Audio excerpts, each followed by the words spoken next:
E a sua maior realização, qual foi? Ser prefeito de Curitiba, ganhar o prêmio de cidade mais inteligente do mundo, ter podido fazer Faróis do Saber 75, 10 ruas de cidadania, mais de 1.500 quilômetros de asfalto urbano, transformar a favela sobre palafitas no bairro novo da Caximba, abrir as vilas de ofício em todos os bairros de Curitiba, que geraram milhares de empregos, trabalhar com a cidade industrial de Curitiba, escrever com satisfação o meu livro Curitiba, Luz dos Pinhais e, sobremaneira, tornar feliz a minha Margarita por todos os programas da FAZ, inclusive a Pousada de Maria para mulheres e crianças vítimas de violência.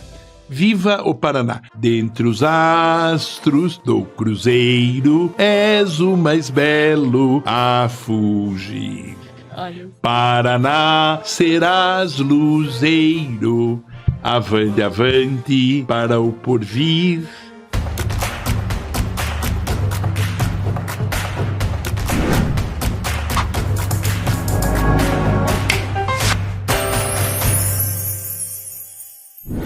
Olá, seja muito bem-vindo a mais um episódio do GovCast. Do jeitinho que a gente gosta, direto, leve e descomplicado. E o nosso convidado de hoje está voltando aqui no GovCast. Ele foi entrevistado ano passado, logo que ele tinha saído da prefeitura, mas agora ele volta como pré-candidato ao governo do estado. E assim, ó, eu até estava comentando que é difícil não chamar ele de prefeito, porque a gente acostumou chamar ele de prefeito e fica essa maneira carinhosa. Mas seja muito bem-vindo, Rafael Greca, pré-candidato ao governo do estado. Muito obrigado, Vitória, muito obrigado, Priscila. Obrigado por esse espaço que vocês oferecem à democracia, porque a eleição é realmente um processo de conhecimento dos vários nomes que postulam a candidatura ao maior cargo do Estado e também ao cargo as duas vagas desse ano para o Senado da República e as várias vagas para deputado federal e para deputado estadual. O perigo de não votar ou de não querer prestar atenção no processo político é que você acaba sendo governado por alguém que não pensa igual a você. Então, é muito importante você prestar atenção no processo eleitoral. E eu peço que me pesem na balança do seu coração, escolhendo se eu mereço ou não oferecer o meu trabalho ao povo do Paraná como futuro governador. Eu estou com uma energia como a de Moisés, que na época tinha 80 anos e liderou o povo do Egito para atravessar o Mar Vermelho. Quer dizer, não tem essa bobagem de que velho não pode ser candidato. Eu, na verdade, aos meus 70 anos, tenho uma vontade tremenda de dar um futuro para o nosso glorioso passado, inclusive para fazer o bem do Paraná e para governar especialmente para os jovens, para as crianças, para os que vão nascer e criar uma estrutura de produtividade e de avanço para esse que é o estado mais produtivo do país e talvez o lugar de maior futuro do Brasil inteiro. Para começar, Rafael, a gente vai entregar um presente aqui feito com muito carinho. Já vai ter uma coleção em casa, né? Dos presentes aqui do GovCast. Ah, uma caneca. Tomara que os ponha café aqui. Eu tô aqui, ó. Que coisa linda essa foto, né? Linda. Muito obrigado. Vai ser a caneca do comitê. Ai, que ótimo! Parabéns, a gente fica feliz. Agora, Rafael, conta pra gente. Depois de tantos anos na política, o que te faz sentir essa vontade de ainda trabalhar pelo teu estado?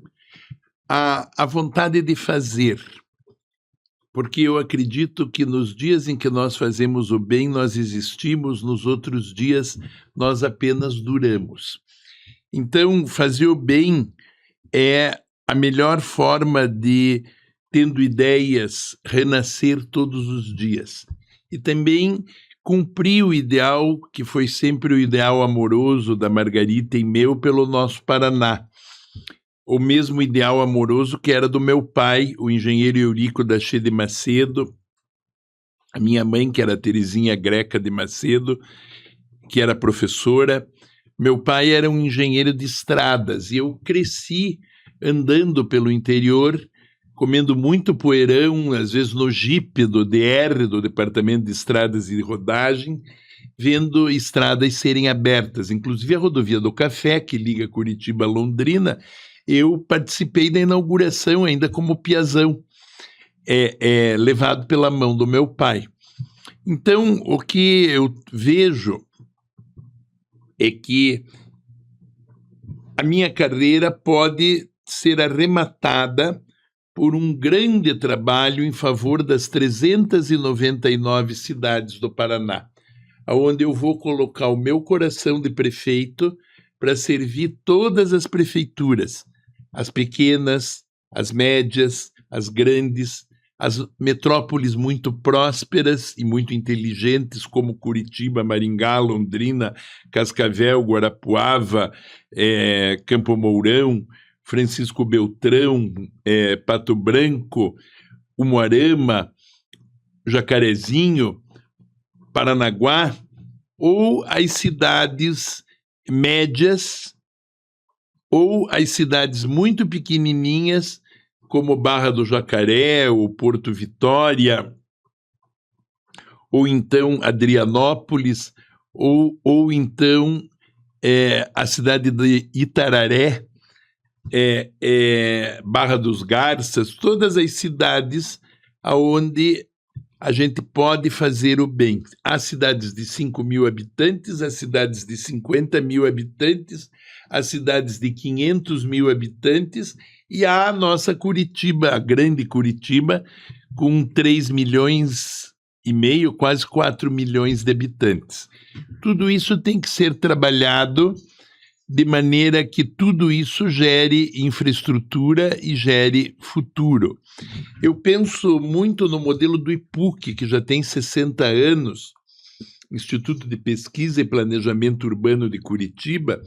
Eu penso em criar IPPPs, Institutos de Planejamento, de Pesquisa, Planejamento e Projetos do Paraná. Eu pegaria cada uma das 19 associações de prefeitos, que são as associações regionais, e transformaria cada região dessa numa região coordenada por um escritório, sobremaneira um escritório de projetos, porque na Secretaria das Cidades recentemente sobrou dinheiro, tem muito dinheiro, ainda tem muito dinheiro, mas nem todos os convênios puderam ser executados, porque nem todos os prefeitos têm os projetos. E uma prefeitura pequena não tem estrutura para fazer um projeto.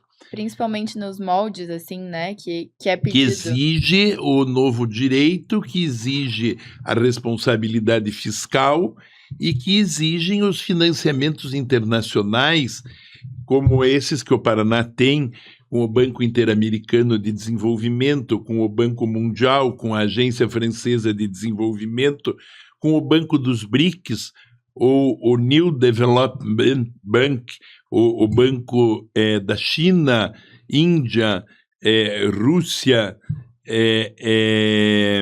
África do Sul e Brasil. Tudo isso gera recurso. O Paraná tem capacidade de endividamento, como Curitiba teve também, e uma boa gestão pode fazer o que eu fiz para o Eduardo.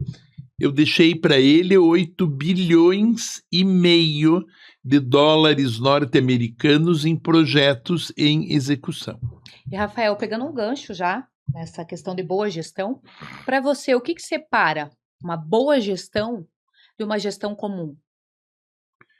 Uma gestão comum só tenta satisfazer necessidades, mas uma boa gestão desenvolve potencialidades. Eu aprendi isso com o meu professor de cidades, que era o Jaime Lerner, que dizia: Rafa, de manhã você pensa o futuro, De tarde, você atende o pedinchório, os pedidos, as demandas, o que solicita a população. O dia tem duas partes. Ao amanhecer, a gente se dedica às ideias. E A cabeça tá fresca ainda ali, né? de tarde, a gente atende às necessidades das pessoas. E o Palácio Iguaçu não é diferente de uma prefeitura. Só que é uma mega prefeitura. Agora, o que não pode é o prefeito viajar 1.000 quilômetros, 800 quilômetros, atravessar o Paraná e chegar em Curitiba e andar como Jesus na manhã da sua condenação, de Herodes a Pilatos, e não ser atendido. E depois vocês vejam, eu ainda estou tomando Monjaro, tudo, mas eu ainda tenho a minha barriguinha de prefeito. E quando eu era prefeito, todo mundo desenhava os programas na minha barriga de prancheta.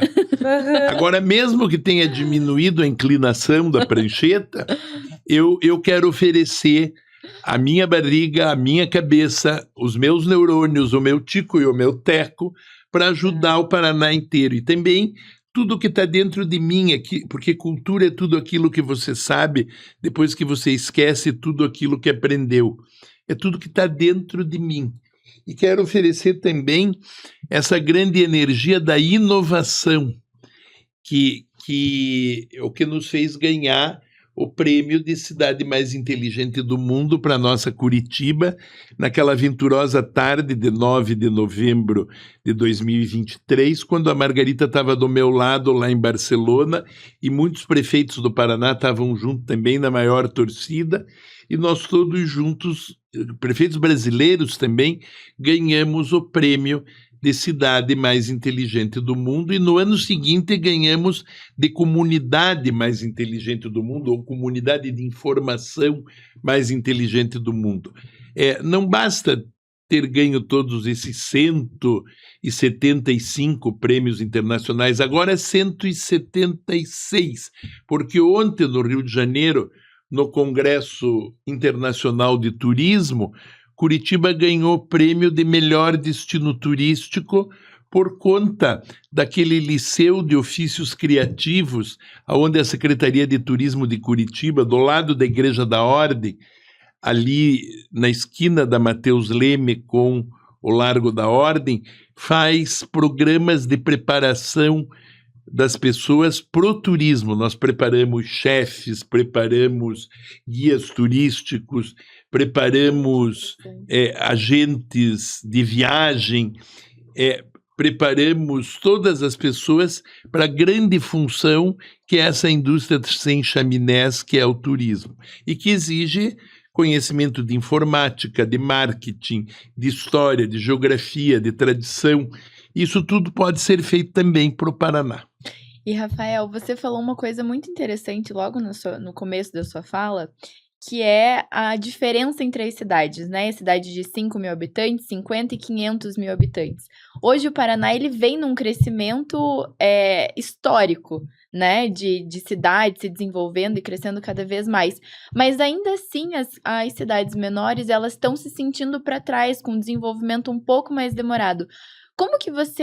Qual estratégia você usaria, ou você acha que é importante usar para diminuir essa diferença, né, entre uma cidade e outra, né? Essa desigualdade? Nós temos 80 cidades com IDH baixo ainda, mas você pega, por exemplo, uma Adrianópolis, ou pega, por exemplo, uma Cerro Azul, ou pega uma Doutor Ulisses, ali do Vale do Ribeira, aqui para o norte de Curitiba. Para Cerro Azul, eu trabalharia com a cadeia dos cítricos. Eu tenho provocado eles quando eu chamo a Polcã de mimosa e digo que o mercado de Curitiba, se vocês não venderem as suas mimosas, vocês não encontram freguesia. A mimosa tem que virar geleia, a mimosa tem que virar doce de laranja azeda, a mimosa tem que virar conserva, a mimosa tem que virar perfume. O perfume do Tom Ford, que é Arancio d'Amalfi, ou laranja de Amalfi, é feito de laranja. Por que não pode ser feito por uma indústria semelhante ao Boticário ou à Natura, até localmente, criando o extrato de mimosa, o extrato de perfumes cítricos, para ser uma fonte de emprego e de renda na região? Mas é claro que precisa saber fazer, precisa que os prefeitos tenham a visão desse futuro. O prefeito Patrick, que foi o prefeito ao tempo em que eu fui prefeito, pegou essa visão e tem todos os anos aqui em Curitiba a Feira da Mimosa na Praça Osório. E o novo prefeito já está fazendo isso também. A mesma coisa pode ser feito, por exemplo, com cidades do norte do Paraná, por exemplo, a ideia do café das mulheres, da torrefação de uma empresa de café, onde as produtoras são todas mulheres. Isso é muito interessante. A vocação turística de Foz do Iguaçu, qual é? É ser o destino do mundo. Não há lugar mais lindo, nem mais importante. Então, Foz do Iguaçu tem que ter o melhor preparo para a hotelaria, para fazer um turismo desde o bom, bonito e barato, até o bom e muito caro, mas tão caro que se torne uma marca, uma assinatura. Por isso que nós temos que ter desde pousadas muito inteligentes e limpinhas em Foz do Iguaçu, até o grande Hotel Belmont, que é o Hotel 6 estrelas, que eu tenho orgulho de, como ministro do Turismo, ter colocado junto das cataratas para gerar muitos royalties e muito dinheiro para o nosso turismo do Paraná. Ai, muito show. E agora vamos fazer um bate-volta. E veja, a questão é o ISS também, só me permita dizer isso. Eu abaixei o ISS em Curitiba de 5% para 2%. A pedreira floresceu, os shows começaram a acontecer na Arena do Atlético, começaram a acontecer no Estádio do Alto da Glória, começaram a acontecer no Jockey Club, começaram a acontecer no pátio do Seminário São José, lá no Jardim Gabineto, fizeram a Paixão de Cristo outro dia lá. De repente, o Jean Zambon quer transformar uma carcaça urbana, que era um antigo cine pornô, que primeiro foi um cinema muito chique, que é o Cine Lido, na Rua Hermelino de Leão, numa casa de shows gigantesca, que vai trazer grandes shows para Curitiba. Veja o Rio de Janeiro, o esforço que está fazendo para transformar a Praia de Copacabana numa arena de shows. Vai dar Shakira sábado.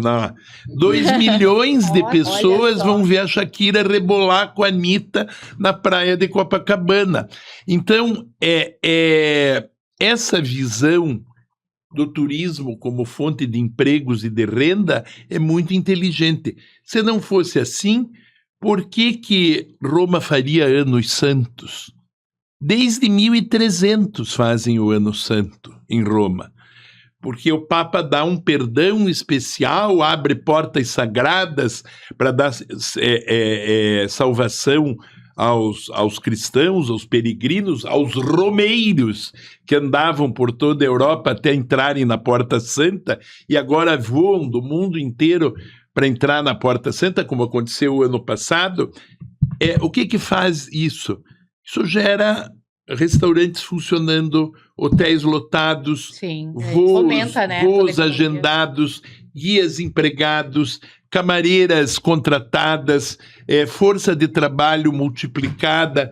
Então, a gente tem que ter muito essa ideia e ter a ideia do grande potencial turístico do Paraná. Ponham os seus olhos sobre a grandeza do Paraná, lá onde nasce o sol, a fortaleza da Ilha do Mel, as praias mais lindas, a grande costa leste do Paraná, tanto as praias alargadas e onde fazem os grandes shows, e que esse é um mérito do Ratinho, lá onde a ponte de Guaratuba agora foi traçada, como também a pequena Guaraqueçaba, que pode ter um turismo ecológico extraordinário no Salto do Morato, nas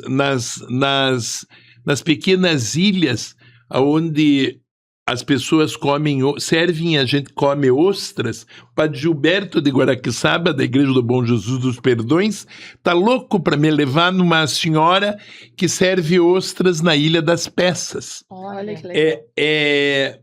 De repente, nós temos Antonina, Paranaguá, temos a Estrada da Graciosa, temos a estrada Curitiba-Paranaguá, que é a mais linda do mundo, temos Curitiba, temos todo o turismo metropolitano, mercado comum metropolitano, daí temos a maravilha dos Campos Gerais, a Escarpa Devoniana, lá onde está a cicatriz do dilúvio, que o rei Armaque atravessou o oceano, veio da Namíbia e da Alemanha para estudar a nossa Escarpa Devoniana, a nossa Serra de São Luís do Purunã.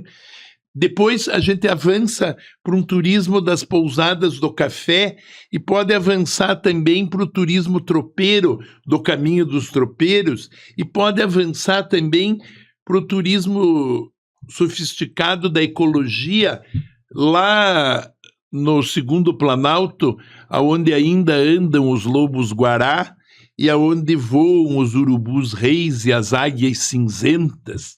Ou pode fazer um turismo para observadores de pássaros que ainda queiram pegar as arpias e olhar as arpias além do comercial do Ratinho. Que a arpia aparece bem no comercial do Ratinho. Aliás, quero contar uma novidade. Boa notícia, Curitiba. A nossa arpia do zoológico está chocando os seus ovinhos. Ela até então não tinha se manifestado. Era uma arpia que estava com o casamento meio estressado com o arpio. Agora parece que copularam. E ela está sentadinha no ninho. Logo eu vou pôr na minha rede social a arpia no ninho. Olha que legal. É inovação, né? É verdade. Rafael, agora a gente quer fazer algumas perguntas para conhecer um pouco mais do Rafael no dia a dia, né? Na personalidade. Vamos lá. Um bate-volta. Um time do coração. O Curitiba, glorioso, porque o meu tio, João Viana Sailer, era o próprio Coxa Branca. No dia que ele colocou um calção mais curto, a torcida do Atlético gritou: "Aí, Coxa Branca!" E daí nós viramos todos Coxa Branca. Mas nada contra os atleticanos, porque eu sou cercado deles. Eles não me deixam em paz e todos gostam de mim também. O que você gosta de fazer nos tempos livres, nas horas vagas? Ler, porque nada se compara ao cérebro que lê, mas sobremaneira ouvir música, mas não música que tenha não gosto. Eu gosto de música de Bach, música de Handel, música de Mozart, música de lounge, música indiana eu adoro. Gosto muito de música brasileira. Música indiana? Sim, Ravi Shankar é uma das coisas mais lindas do mundo. Não conheço. Não conheço, vou ouvir. Vou ouvir. Vou procurar. Eu não conheço. Não ouvi falar, vamos ouvir. Procure o maestro Ravi Shankar, que tocava cítaras. Gosto muito de música de viola e gosto que entendam que tudo tem que ter uma medida de virtude. Nada pode ser exagerado, só gosto de uma música, só olho por um lado. Se você puxar demais a corda da viola, ela arrebenta. Se deixa frouxo, não toca. É no meio que está a virtude. E a sua maior realização, qual foi? Ser prefeito de Curitiba. Ganhar o prêmio de cidade mais inteligente do mundo. Ter podido fazer Faróis do Saber 75, 10 ruas de cidadania, mais de 1.500 quilômetros de asfalto urbano, transformar a favela sobre palafitas no bairro novo da Caximba, abrir as vilas de ofício em todos os bairros de Curitiba, que geraram milhares de empregos, trabalhar com a cidade industrial de Curitiba, escrever com satisfação o meu livro Curitiba, Luz dos Pinhais, e sobremaneira tornar feliz a minha Margarita por todos os programas da FAZ, inclusive a Pousada de Maria para mulheres e crianças vítimas de violência. Quando a Margarita sorria, eu já me sentia realizado. Quando a Margarita, no momento final, me apertou as mãos, ela segurava na mãozinha a imagem de Nossa Senhora, que ela tinha desde menina, que ganhou no Colégio Sion, que não era nem de plástico, era de baquelite. E daí ela me disse: meu gato, estou muito satisfeita. Muito obrigado por sua vida ao meu lado. Olha, Então, fofa. essa foi a minha maior realização. Foi ser amado até o último momento, até antes da inconsciência da minha adorada Margarita, que agora recuperou a consciência no céu e certamente está me inspirando e inspirará os paranaenses para me fazerem governador do Paraná. Com certeza. E você gosta mais de jantar elaborado ou churrasco?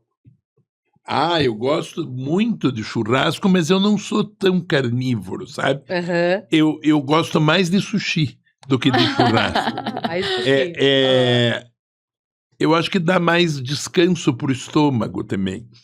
Agora, claro que um churrasco bem mastigado, bem cortadinho também é bom. Agora que eu tomo monjaro, eu já quase não gosto de nada. Mas você é mais do doce, do salgado? Eu Tem gente que é ando- doçólatra, né?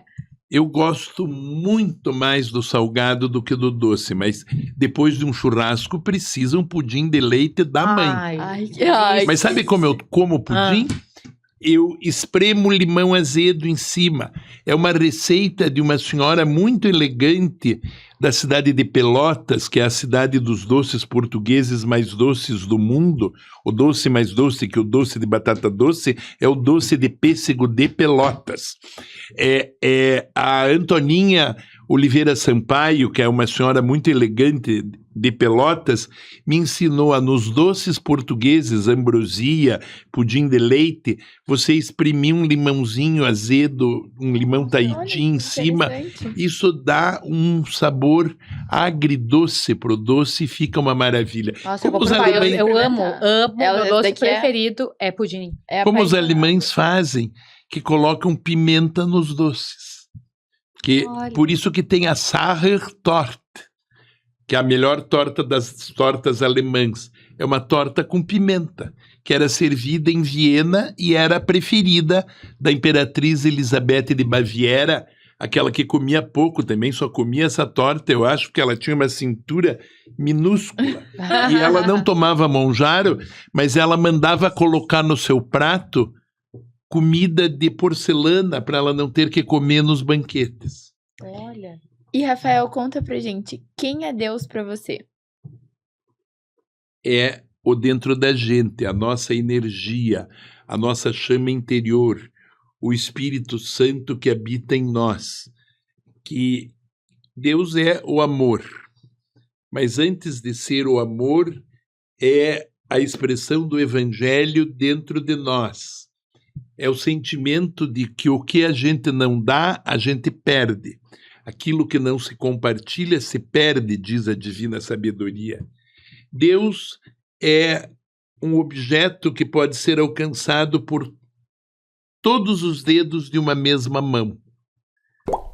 O hinduísmo, o brahmanismo, o budismo, o catolicismo, o cristianismo, a fé evangélica, a fé Bahá'í, a fé xamânica e até o candomblé. Todas as antropologias levam para Deus. O homem é vetor e flecha da evolução. E dentro do homem, Deus plantou o sentimento de que no momento em que ele se levantou da condição animal, ele passou a aspirar um horizonte feliz. Nós viemos ao mundo para sermos felizes. Deus é aquele que, pela sua bondade e misericórdia, nos possibilita sermos felizes, mesmo entre todas as angústias do mundo.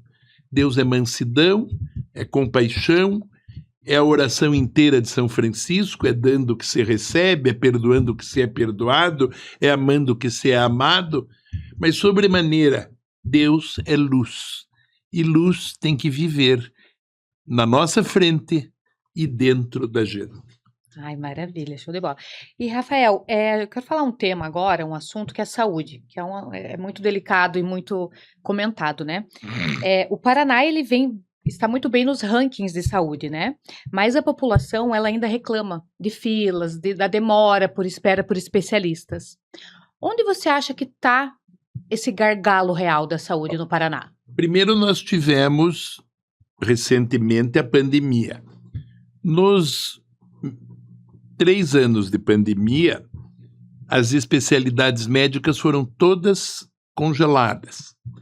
Mesmo aqui em Curitiba, os hospitais só podiam atender emergências muito severas.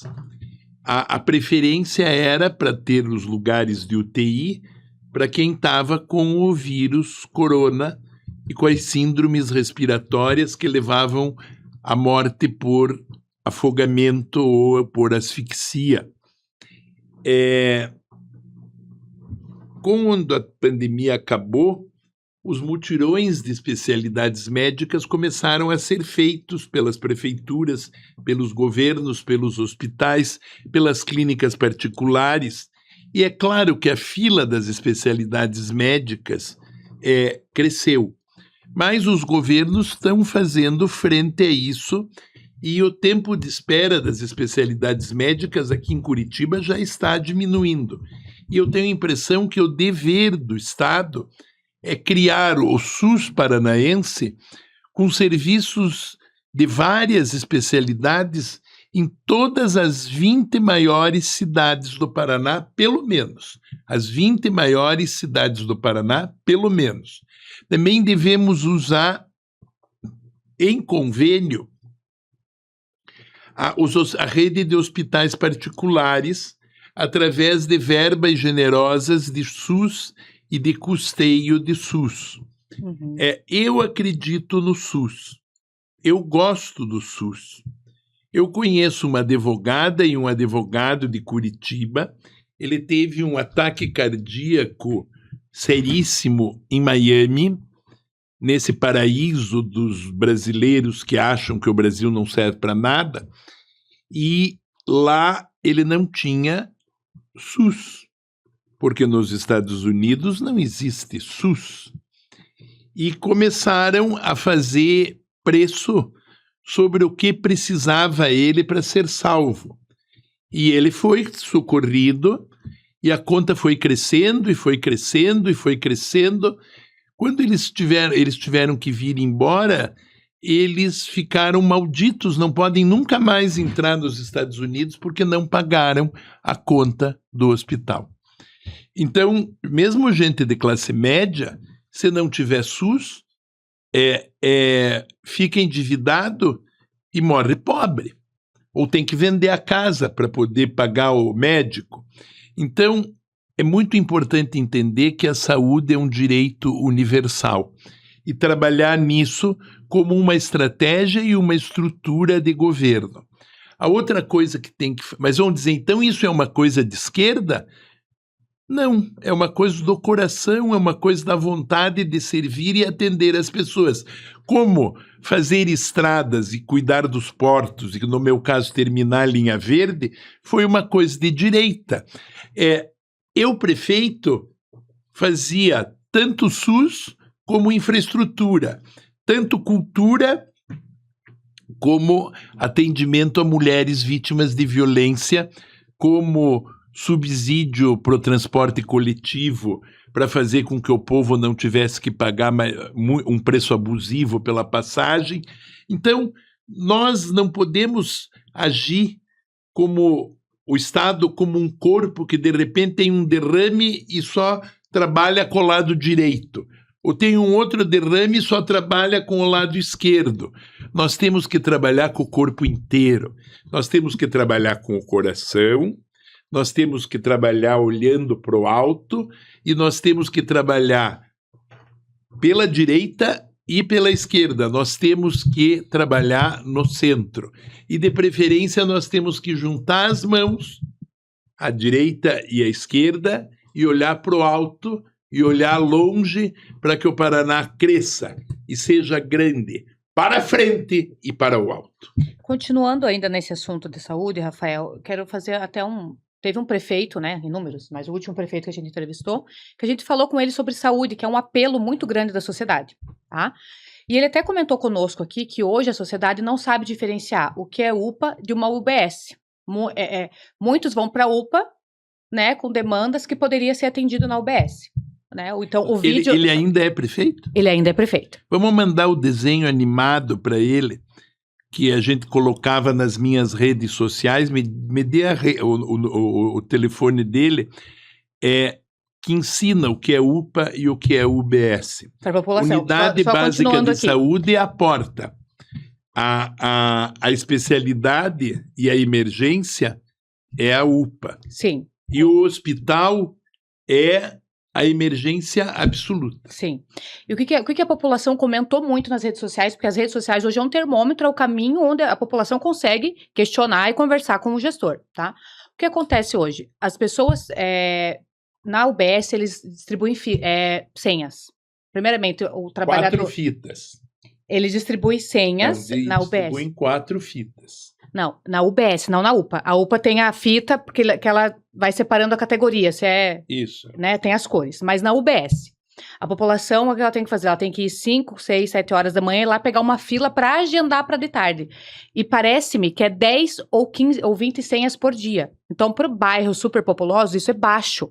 Então, obriga a população a ir para uma UPA, ainda assim, que a necessidade dela possa ser atendida no UBS. O que o Estado poderia auxiliar nesse caminho? Fazer o que fez Curitiba. Isso não existe em Curitiba. Existe o aplicativo Saúde Já. A senhora e o senhor não saem de casa, ficam sentadinhos no conforto e no recesso do seu lar e marcam a consulta com hora e dia.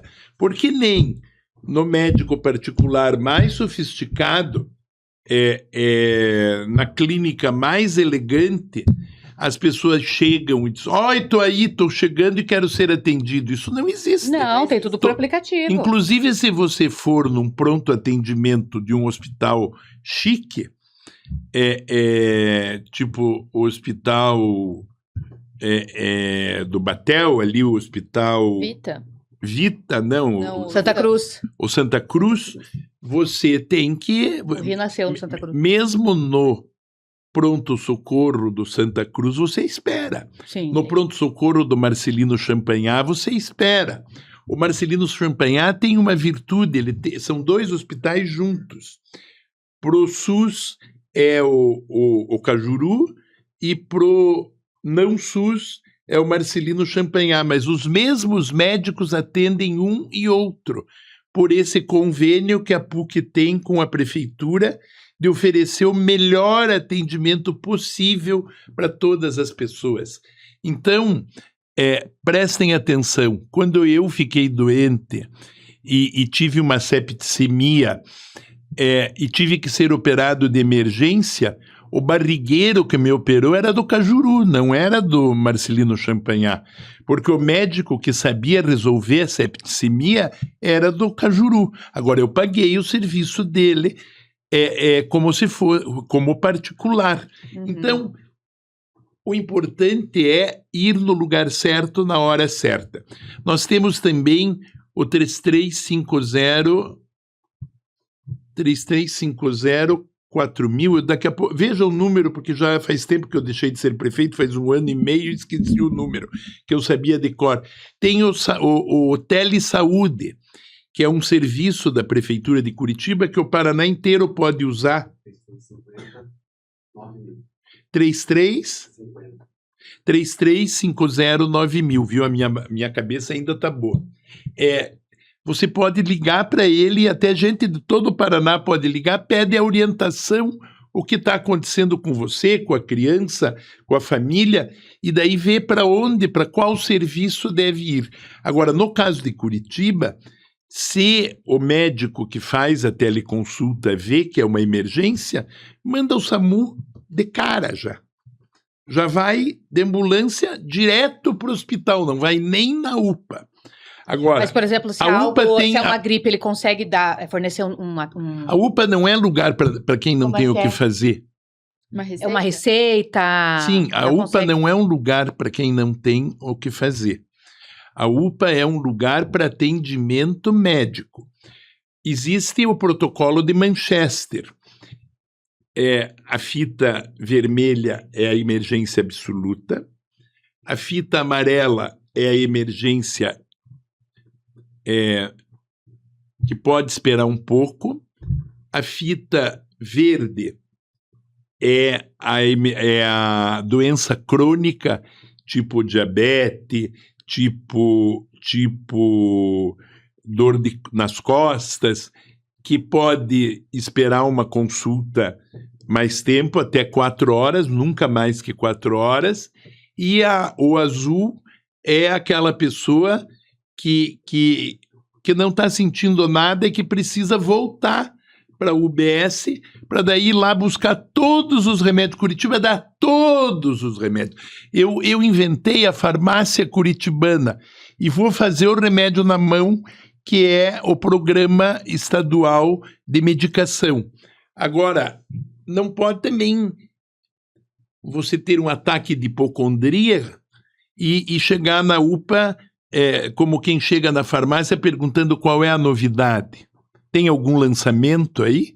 Não pode. Não é um lugar para escolher remédio. Sim. É um lugar para obedecer o médico e cumprir a função. Agora, tudo isso muito é a educação para a saúde. Os conselhos municipais de saúde existem para isso. Tem que educar o Conselho Municipal de Saúde dessa cidade, desse prefeito. E tem que mandar o desenhinho animado para ele, que é uma animação que nós fizemos, que mostra o que é uma UPA, o que é uma UBS. Nós fizemos isso muito no tempo da pandemia. Uhum. Tá? Inclusive, nós atendíamos na pandemia do lado de fora das UBSs para que as pessoas infectadas já fossem levadas. Mas a questão do aplicativo já facilita o dia a dia? Muito. Porque às vezes o trabalhador ele não precisa se ausentar o dia inteiro do trabalho para ir na UBS de manhã tentar agendar, para se conseguir E de correr o tarde, risco de não conseguir. e ainda, conseguir né? o Agora, risco de não acontece- conseguir. Aí o que acontece? Ele acaba se vendo obrigado a ir para uma UPA para conseguir um atendimento. Mas Não, e o acontece aplicativo muito é- também nas Copas do Mundo. Ninguém aparece na UPA. Esse ano é ano. Ei, isso é verdade. Tenho várias fotografias de UPAs desertas, tá? E sei tenho também, foto. e sei também que depois do fim de semana tem uma turma do atestado.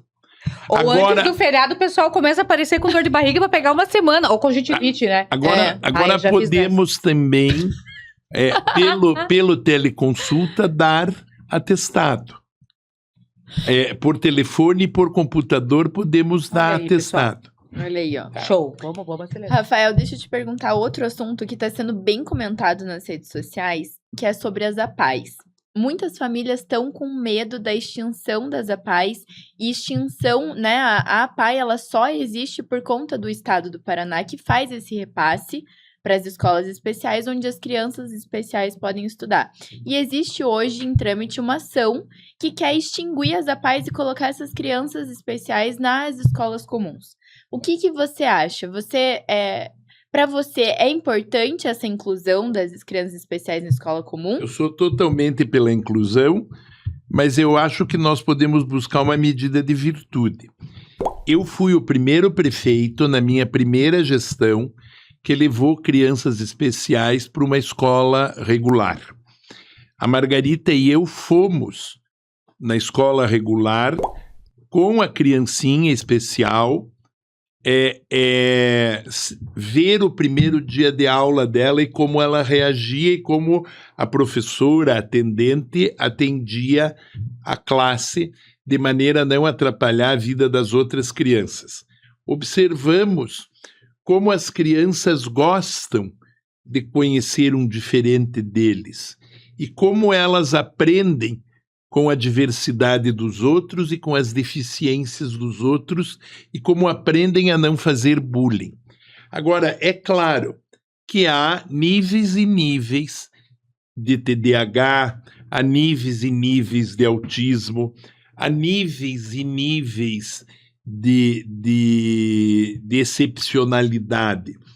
Há crianças muito deficientes, muito severas, como as crianças que frequentam as escolas que eu fiz. No primeira gestão eu fiz a escola Helena Antipoff e depois eu fiz a escola Helena Vong, que todos podem visitar na rua Padre Germano Maier, depois da Igreja do Cristo Rei, e que é o nome de uma pintora que era deficiente física, a pintora chinesa, já falecida, um gênio da pintura, Helena Vong. Bom, essa medida de virtude é definida pelo recurso médico, pelo psicólogo, pelo psiquiatra, pelo médico. A partir do nível de severidade se escolhe qual o destino melhor para uma criança, como também precisa também ter escolas para pessoas de mais idade. O Paulinho, filho já falecido, filho dos meus amigos Clara e Jean-Paul de Coque, que eram os donos do Ile de France, do restaurante Ile de France, os primeiros donos do Ile de France, o Paulinho precisava ir para uma PAI e para uma PAI de crianças severas. Tendo ido lá, ele, aos 60 anos, morreu. Mas, até os 60 anos, ele desenvolveu, pelo amor do pai e da mãe, ele desenvolveu uma sociabilidade que o permitia trabalhar e viver em sociedade. Há crianças autistas ou há crianças com síndrome de Down que podem trabalhar perfeitamente. Há outras que são gênios. Há quem diga que muitos dos grandes músicos eram crianças autistas de um grau menor. Eu sou amigo do Eric, que eu botei de fiscal da URBS, que é o guri que mais conhece os horários de ônibus de Curitiba, ele sabe todos de cor. Ele é meu secretário de horários da URBS, eu nomeei ele como um fiscal da URBS e ele é autista. Então, fazer o bem é tratar de maneira desigual os desiguais. Agora, sem dúvida que o governo tem que apoiar as APAES. A ideia das escolas especiais surgiu normalmente de mães e pais de filhos especiais, sobremaneira de nível muito severo, que precisam de atendimento. E assim foi com a escola EFTA, com a escola Mercedes Stresser, com todas as grandes e belas escolas que fazem o orgulho de Curitiba. Eu sou totalmente a favor do financiamento público das APAES, mas também acho que, havendo indicação médica e possibilidade pedagógica, se a criança for na escola normal, é muito bom também. Fazer essa intercalar, né? E agora eu quero falar outro tema, Rafael, que gera grande repercussão entre os paranaenses, que é o pedágio, né? Você acredita que o pedágio no Paraná, finalmente ele ficou num valor justo ou ainda continua sendo um problema mal resolvido? Veja, Alexandre o Grande, no tempo muito antigo, foi visitar o oráculo de Delfos para perguntar para Sibila de Delfos o que era o mais belo. E a Sibila respondeu para Alexandre o Grande: Imperador, o mais belo é o mais justo. E a pergunta que eu quero fazer a todos os paranaenses: o que é o mais justo? E nunca haverá uma medida de virtude que faça todo mundo achar que o pedágio que você paga é o mais justo. Agora, não se pode mais dizer que não há mais pedágio e que o pedágio abaixa ou acaba. Isso pode virar estelionato eleitoral, porque um contrato pela Constituição brasileira, quando ele é celebrado entre um governo e uma empresa concessionária, é um contrato de prestação de serviços. Só pode ser rompido se provarem que o serviço não está bom. Houve uma época em que achavam muito exagerado o pedágio de Curitiba-Paranaguá. E sobremaneira, quando o governo federal fez o pedágio de Joinville, que em proporção ao pedágio Curitiba-Paranaguá era muito mais barato. Então, agora parece que está tudo mais ou menos equilibrado. Agora, talvez a solução para isso seja usar rotas alternativas e criar deslocamentos locais próximos das comunidades mais sensíveis ao preço do pedágio pela economia local, a terem vias alternativas. Na Itália, existe a Via do Sol, pedagiada, uma autoestrada de milhares de pistas, de capital europeu, alemão, inglês, e às vezes um italiano do sul, por exemplo, não é um alemão nem é um inglês e não pode pagar.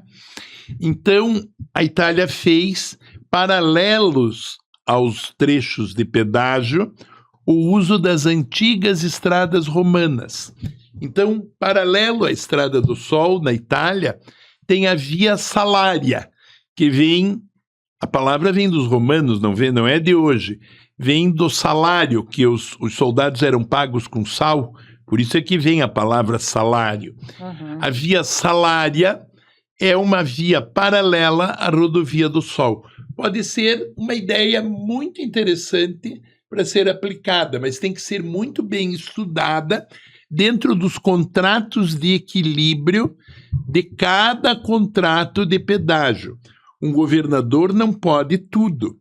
Uma das coisas que o governador de verdade não pode é não cumprir contratos. E para você, Rafael, qual característica é mais importante para um governador?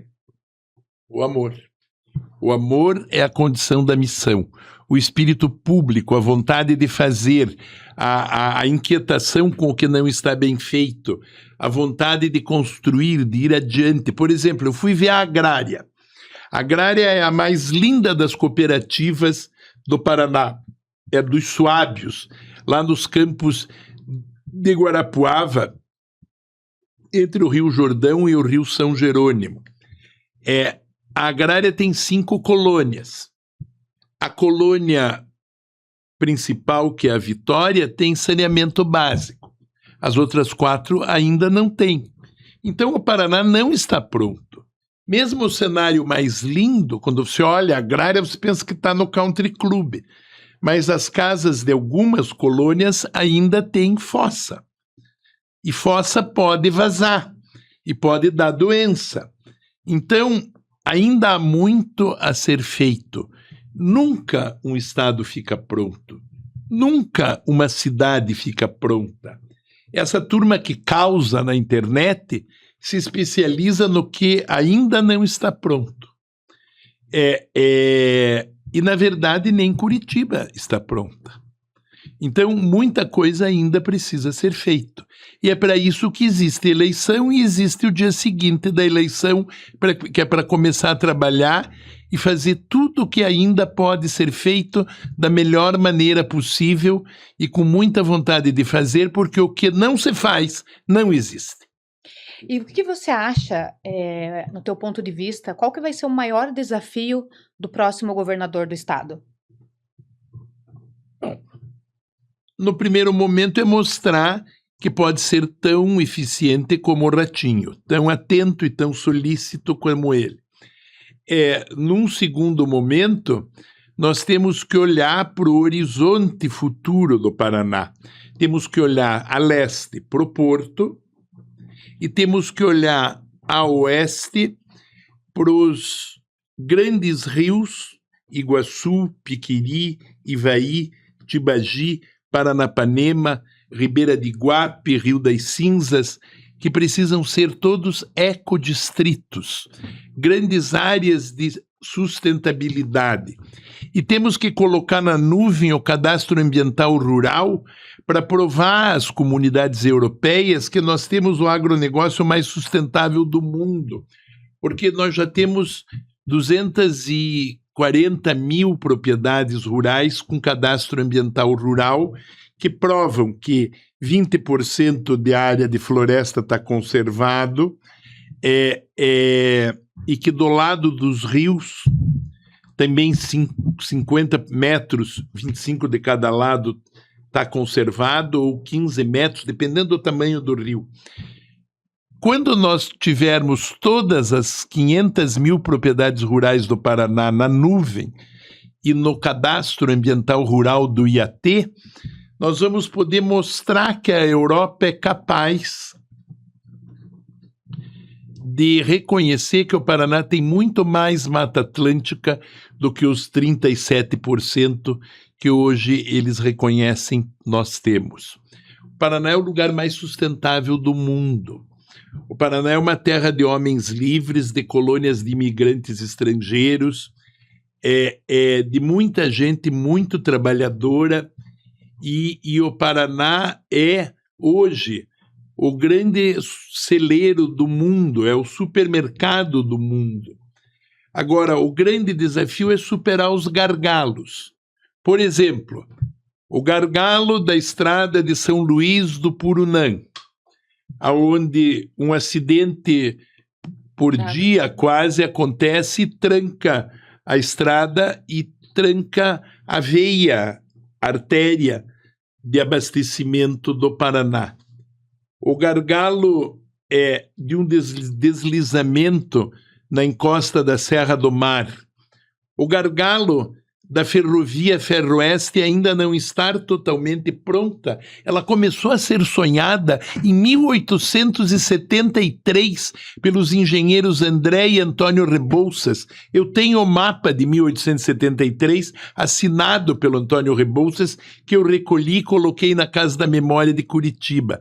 Agora, até hoje a Ferroeste não está bem pronta. Até hoje a Ferroeste é um gargalo. E que tal, hein?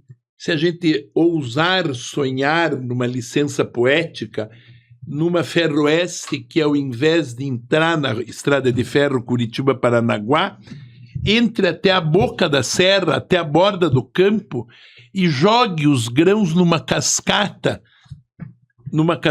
como a usina Capivari Cachoeira, cavada na rocha da serra, e faça esses grãos caírem em um outro trem que vai até o porto de Pontal do Paraná. Era uma ideia do meu pai, do governador Emílio Gomes, do engenheiro Eliasibe Gonçalves Enes. Foi a ideia da Enedina Marques dos Santos, quando ela botou água do rio Capivari caindo no rio Cachoeira e fez a primeira hidrelétrica da Copel nos anos 50. Se fizeram isso nos anos 50, por que não dá para fazer hoje? Então, pensar é preciso. Vamos botar o Tico e o Teco para trabalhar e resolver todos os gargalos do Paraná. Ou seja, desafio, o próximo governador vai ter de monte. Vai ter de monte, é verdade. Rafael, muito obrigada pela tua presença aqui. Foi maravilhoso ouvir você de volta. O GovCast sempre vai estar de portas abertas para você voltar e conversar quantas vezes você quiser aqui com a gente. Eu fico muito feliz, muito agradado, primeiro com a beleza das duas mocinhas da cidade, minhas curitibinhas que cresceram tão lindas, mas eu também fico muito obrigado por vocês servirem para na sua plataforma essa minha proposta de futuro para o Paraná.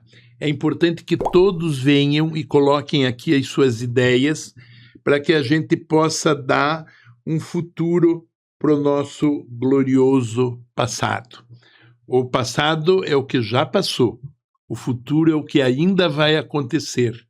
Mas o bem é o que nós fazemos todos os dias e que nós temos que continuar fazendo até que se fechem os nossos olhos para a nossa vida mortal. Viva o Paraná!